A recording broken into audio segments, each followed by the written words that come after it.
Hello students, आज आपण संस्थात्मक वित्त व्यवस्थापनाची ओळख या टॉपिकमधील पुढचा मुद्दा अभ्यासणार आहोत. व्यवसायासाठी असणारी भांडवलाची आवश्यकता, कॅपिटल रिक्वायरमेंट. भांडवलाच्या आवश्यकतेमध्ये सुरुवातीला व्यवसायाच्या प्रकल्पाची कल्पना शोधून काढली जाते. त्यानंतर तो प्रकल्प उभारणीसाठी पाऊल उचलले जाते. त्याच्यामध्ये किती आणि कोणत्या प्रकारची भांडवलाची आवश्यकता आहे याबाबतचा निर्णय घेतला जातो व त्यानुसार आर्थिक नियोजनाचा मसुदा तयार केला जातो. भांडवलाच्या आवश्यकतेचे प्रमाण ठरविले जाते.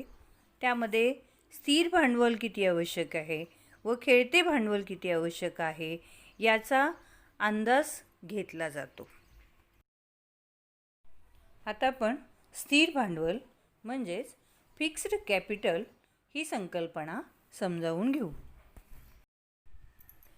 दीर्घ कालावधीसाठी वापरली जाणारी तसेच विक्रीच्या उद्देशाने न घेतलेली मालमत्ता खरेदी करण्यासाठी जे भांडवल लागते त्यास स्थिर भांडवल असे म्हणतात. याचाच अर्थ व्यवसायामध्ये दीर्घ कालावधीसाठी वापरण्यासाठी खरेदी केलेली तसेच विक्रीच्या उद्देशाने न घेतलेली मालमत्ता खरेदी करण्यासाठी जे भांडवल वापरले जाते त्यास स्थिर भांडवल म्हणतात. यालाच भौतिक मालमत्ता तसेच कायमस्वरूपी राहणारी मालमत्ता असेही म्हणतात. उदाहरणार्थ जमीन व इमारत, लँड अँड बिल्डिंग, उपस्कर व अन्वायुक्ती, फर्निचर अँड फिक्चर, यंत्रसंच व यंत्रे, प्लांट अँड मशिनरी ही सगळी स्थिर भांडवलाची उदाहरणे आहेत. आता आपण स्थिर भांडवलाच्या आवश्यकतेवर परिणाम करणाऱ्या विविध घटकांचा अभ्यास करू. याच्यामध्ये पहिला घटक सांगता येईल व्यवसायाचे स्वरूप. जे उद्योग उत्पादन उद्योग करतात व लोकोपयोगी सेवा पुरवतात अशा व्यवसायांना स्थिर मालमत्ता मोठ्या प्रमाणावर आवश्यक असते. परंतु जे उद्योग फक्त खरेदी विक्री करण्याचे काम करतात अशा व्यवसायांना मात्र स्थिर भांडवलाची जास्त आवश्यकता नसते. पुढील घटक सांगता येईल व्यवसायाचे आकारमान. जेव्हा एखादा व्यवसाय मोठ्या प्रमाणावर व्यापार करण्यासाठी स्थापन केला जातो तेव्हा त्या व्यवसायासाठी लागणारे स्थिर भांडवल जास्त असते. कारण या व्यवसायातील सर्वच प्रक्रिया स्वयंचलित यंत्रे व उपकरणे यावर आधारित असतात. पुढील घटक आहे व्यवसायाची व्याप्ती. एखादी व्यावसायिक संस्था उत्पादन व वितरण अशी दोन्ही कामं करण्यासाठी स्थापन झाली असेल तर त्या व्यवसायासाठी लागणाऱ्या स्थिर भांडवलाची आवश्यकता जास्त असते. पुढील घटक आहे भाडे तत्वाचे प्रमाण.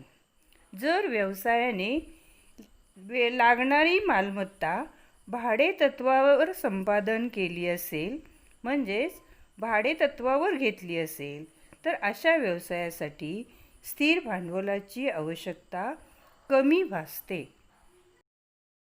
स्थिर भांडवलाच्या आवश्यकतेवरील परिणाम करणारा पुढचा घटक आहे उपकराराची व्यवस्था. जर उत्पादनाच्या काही प्रक्रिया जर उद्योजकाने करार करून इतरांकडे सुपूर्द करण्याचा विचार केला असेल तर अशा प्रक्रिया पार पाडण्यासाठी व्यवसायाला स्थिर भांडवलाची गरज कमी भासते. पुढील घटक आहे जुन्या मालमत्तेचे संपादन. जर बाजारामध्ये जुने यंत्रसंच किंवा जुनी साधनसामग्री कमी किमतीत उपलब्ध असेल तर स्थिर मालमत्तेमध्ये जास्त गुंतवणूक करण्याची आवश्यकता नसते. पुढील घटक आहे सवलतीच्या दरात मालमत्ता संपादन. जर प्रादेशिक पातळीवरील औद्योगिक विकासाला चालना देण्यासाठी सरकारने सवलतीच्या दरात जमीन व बांधकाम साहित्य देऊ केले व यंत्रसंच व साधनसामग्री हप्त्याच्या आधारावर उपलब्ध करून दिली गेली तर अशा व्यवसायासाठी स्थिर मालमत्तेची आवश्यकता कमी भासते. पुढील घटक आहे आंतरराष्ट्रीय स्थिती.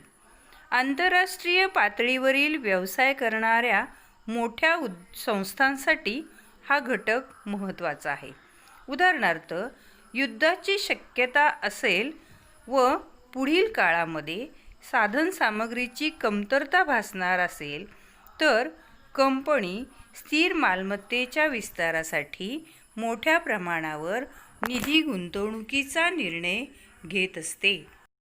पुढचं घटक आहे अर्थव्यवस्थेचा कल. कंपनीचा भविष्यकाळ उज्ज्वल असण्याची अपेक्षा असेल व व्यवसायाच्या विस्तारासाठी हिरवा कंदील दाखवला गेला असेल तर अशा परिस्थितीत मोठ्या प्रमाणावर स्थिर मालमत्तेमध्ये गुंतवणूक केली जाते व त्याचा भविष्यात फायदा मिळायला मदत होते. त्याच्यानंतरचा घटक आहे लोकसंख्येचा कल. लोकसंख्या उच्च दराने वाढणे ही सुद्धा काही व्यवसायासाठी मिळालेली संधी असते. उदाहरणार्थ, ॲटोमोबाईल उद्योग, इलेक्ट्रॉनिक वस्तूंचे उत्पादन करणारे उद्योग, तयार कपड्यांचा व्यवसाय इत्यादी उद्योगांना मोठ्या प्रमाणावर स्थिर भांडवलाची गरज असते. त्याच्यानंतरचा घटक आहे ग्राहक प्राधान्य. वस्तू व सेवा प्रदान करणाऱ्या उद्योग व्यवसायाला त्यांच्या वस्तूला जर योग्य मागणी असेल तर मोठ्या प्रमाणावर स्थिर भांडवलाची आवश्यकता असते. उदाहरणार्थ, मोबाईल फोन तसेच मोबाईल नेटवर्क पुरविणारे उत्पादक. त्याच्यानंतरचं घटक आहे स्पर्धात्मक घटक. हा अतिशय महत्त्वाचा घटक आहे. यामध्ये प्रतिस्पर्धी व्यावसायिकांपैकी एखाद्या व्यावसायिकाने स्वयंचलित यंत्रांचा वापर करण्यास सुरुवात केली असेल तर त्याच प्रकारच्या असणाऱ्या इतर व्यावसायिकांनासुद्धा त्यांचे अनुकरण करावे लागते आणि त्यासाठी स्थिर भांडवलाची आवश्यकता जास्त असते. आता आपण खेळते भांडवल किंवा कार्यकारी भांडवल वर्किंग कॅपिटल ही संकल्पना समजावून घेऊ. दैनंदिन व्यावसायिक कार्य पार पाडण्यासाठी आवश्यक असणाऱ्या भांडवलास खेळते भांडवल असे म्हणतात. स्थिर भांडवलाची आवश्यकता लक्षात घेतल्यानंतर खेळत्या भांडवलाच्या निधीचा अंदाज घेतला जातो. व्यवसाय करण्यासाठी आवश्यक असा कच्च्या मालाचा साठा करण्यासाठी निधी गरजेचा असतो. उत्पादित वस्तूंचा पुरेसा साठा राखण्यासाठी निधीची गरज असते. प्रत्यक्ष व्यवहार हे रोखीने किंवा उधारीने केले जातात. मग उधारीने केलेल्या विक्रीचे पैसे मिळेपर्यंतच्या कालावधीसाठी निधीची गरज असते. तसेच कारखान्यांचे खर्च भागवण्यासाठी सुद्धा रोकड आवश्यक असते, पैसा आवश्यक असतो. अनिश्चितता हे व्यवसायाचे वैशिष्ट्य असल्याने अनपेक्षित प्रतिकूलतेसाठी रोख रक्कम राखून ठेवणे जरुरीचे असते. खेळत्या भांडवलाची कॉमन व्याख्या आहे दैनंदिन व्यावसायिक कार्य पार पाडण्यासाठी आवश्यक असणाऱ्या भांडवलास खेळते भांडवल असे म्हणतात. तर जेस्टनबर्ग यांच्या मते खेळते भांडवल म्हणजे चालू संपत्तीचे चालू दायित्वावरील आधिक्य.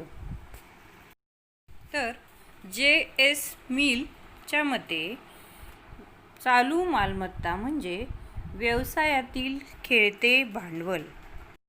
खेळत्या भांडवलाच्या उदाहरणामध्ये रोख रक्कम, उधार मालाचे मूल्य व मालसाठा इत्यादींचा समावेश होतो. आता यानंतर आपल्याला बघायचे आहेत खेळत्या भांडवलाच्या आवश्यकतेवर परिणाम करणारे घटक. याच्यामधला पहिला घटक आहे व्यवसायाचे स्वरूप. दैनंदिन वापराच्या आवश्यक वस्तूंचे उत्पादन करणाऱ्या व्यवसाय संस्थांना खेळत्या भांडवलाची गरज कमी भासते, कारण या वस्तूंची विक्री होऊन या संस्थेकडे पुरेसा रोख रकमेचा ओघ सुरू असतो. पर्यायाने खेळते भांडवल कमी लागते. दुसरा घटक सांगता येईल व्यवसायाचे आकारमान. व्यवसायाच्या आकारमानाचा अंदाज त्याच्या कार्यक्षेत्रावरून ठरविला जातो. मोठ्या प्रमाणावर व्यापार करणाऱ्या कंपनीस खेळत्या भांडवलाची अधिक गरज असते. पुढचा घटक आहे खरेदी व विक्रीच्या अटी.